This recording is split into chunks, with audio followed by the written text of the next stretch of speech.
Hello everyone, Ember Power here and welcome back to a new video. In this one I'm going to be taking a look at some Meowscrada deck lists from Japan, and more specifically I guess, Paldea Evolved. So Meowscrada EX, just as an overview, is a 310 HP stage 2 grass type which has the amazing ability Magic Bouquet. It says you must discard a grass energy from your hand in order to use this ability, but once in your turn you may choose one of your opponent's bench Pokemon and place 3 damage counters on it. And this works very well with the attack Nail Scratch, which does 100 damage, and then if your opponent's active Pokemon is already damaged, this attack does 120 more. So it is effectively Hisuian Samurot's V-Star attack, its main attack I should say, as opposed to its main V-Star power. But it is still, very similar, and that's probably why a lot of people have their reservations about Meowscrada, and why a lot of people, and of course, it is a stage 2 as well, and it's also a grass type, so there's a lot of reasons why I think people doubt this card. But personally, I don't think it's terrible, to be honest. It does seem to be pretty decent in testing, and if you can get up multiple Meowscradas in play, then several Magic Bouquets can definitely be very strong in certain matchups, especially for sniping stuff like Fluffies and Comfeys. So just going into some translations, we also have Meowscrada on the side there, so you want to read it again. We also have the Arzentown Stadium. Once during each player's turn, that player may search your deck for basic Pokemon that doesn't have a Roblox and put it onto their bench. So basically with Paldea Evolved, all these evolving decks and Stage 2, Stage 1 EX decks gain a massive buff in the form of this Arzentown Stadium, definitely going to help set up all these different Pokemon. We also have Charm of Courage and Iono. Charm of Courage basically says that basic Pokemon this card is attached to gets plus 50 HP, I should say. And there is definitely several Pokemon that we want to play in these decks that have, low HP, especially like low HP grass types like Leafeon V, that we do want to give more HP to. We also have Iono, which is the infamous each player shuffles their hand, puts on the bottom of their deck, and if either player puts any cards on the bottom of their deck in this way, each player draws a card for each of their remaining prize cards. So you are typically a slower deck than most other decks will be in the format, so you ideally want to set up multiple Meowscradas, so you're probably looking at attacking turn 2, turn 3 maybe at the earliest. So realistically, your opponent is definitely going to be taking 1 or 2 prize cards, but then after that you can start using Iono to shrink their hand down and still replenish your hand when you need it to. So looking at this first list, it's fairly straightforward. We are playing 4 Meowscrada, 1 Florigato, and then 4 Sprigatito. Also playing the Radiant Alakazam to allow us to shift around damage counters, which is really cool. Also playing a 2-2 line Bibarel to act as our draw support. We have a 1-1 line of Hisuian Lilligant and Hisuian Lilligant V-Star. So the V-Star power on this guy will allow you to search your deck for 5 in any combination of grass Pokemon and grass energies, which is a super strong V-Star power to have, so that's why we're not even playing any like Forest Seal Stone for Drapion or Mediacham. So this V-Star power is very strong, help you find all the different grass cats, as well as all the grass energy that we'd want to, attach to our Pokemon and use the ability for. So very strong V-Star power.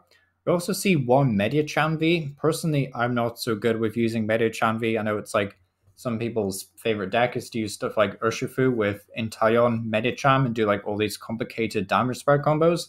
I'm personally not so good at manipulating them, but I know that other people are, so if you're interested in those kinds of decks and you want to play a stage 2 deck that is similar to that, then this would be kind of like right up your alley. We also have 1 Manaphy for some bench protection, ironically against Urshifu of course, then 1 Drapion against Mew. So decent Pokemon lineup, I'd say, fairly self-explanatory. Pokemon lineups do get a bit more wacky as we move through this list, so if you're looking for something that's very straightforward, I'd say you can't go wrong with this list. One thing I will say as always is that Japan seem to love Zinnia's Resolve in the bottom right corner here. I don't know why Japan loves Zinnia's Resolve so much. I personally don't like the supporter card at all. But in case you don't know what it does, it says discard 2 cards from your hand and then you get to draw a card for each of your opponent's Pokemon in play, which can be a decent way of drawing cards. I mean, this deck is already playing full colorless because we are trying to just draw as many cards as we can without having to discard our cards with research, because that's not ideal in a rare candy deck. But still, Zinnia's Resolve, bit of an interesting one. Not sure I'm a fan of it.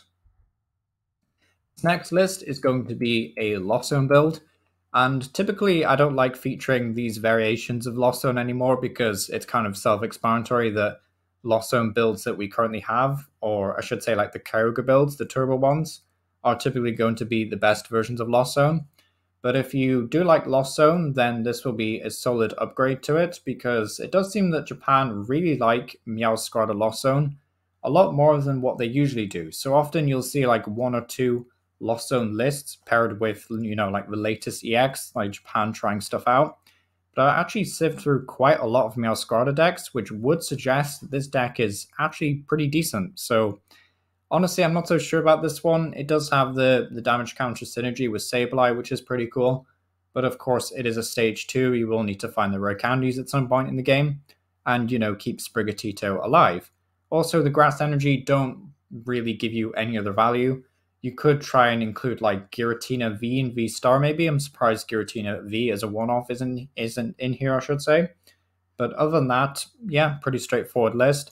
You could even consider like the Tropius that does 120 damage for Grass and Acolis potentially. So yeah, seems like a pretty solid list, but definitely not something that I would lean into personally. Next up is we've got an Arceus Meowscrada deck, still playing the Bibarel and the Radiant Alakazam. Basically, the point of this is that we're going to use Arceus' V-Star power to help us get set up.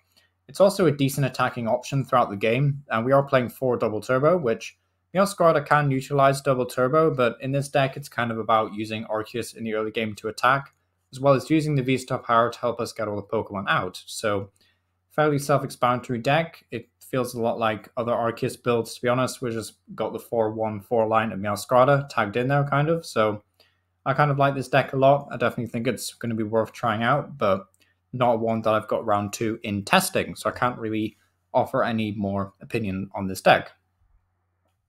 For this next one, we're going to go back to playing like the Mediacham. I kind of like this list overall just because it's playing 3 Iono, which is a lot more than some of the other lists are playing, I'll say that much. But still, 3 Iono, also playing the Mew Engine, which is super cool. You don't always see that around these days, so Mew paired with Beach Court, decent combo, nice to see. Also means we can play stuff like heavy accounts of Escape Rope. There is some weird stuff in here though, like the one-off Clara, the one-off Pokegear. I think it's a bit like cringe, to be honest. I wouldn't go for one-off Pokegear ever. Probably would rather prefer like a Palpad just to get back some of these more niche supporters, but still, it's working out for them. Can't really question it, but still you can find Pokegear with Mew, which I guess is why it's in here, but still not a fan of that. But either way, it's a pretty cool list, especially if you like Mew from Celebrations.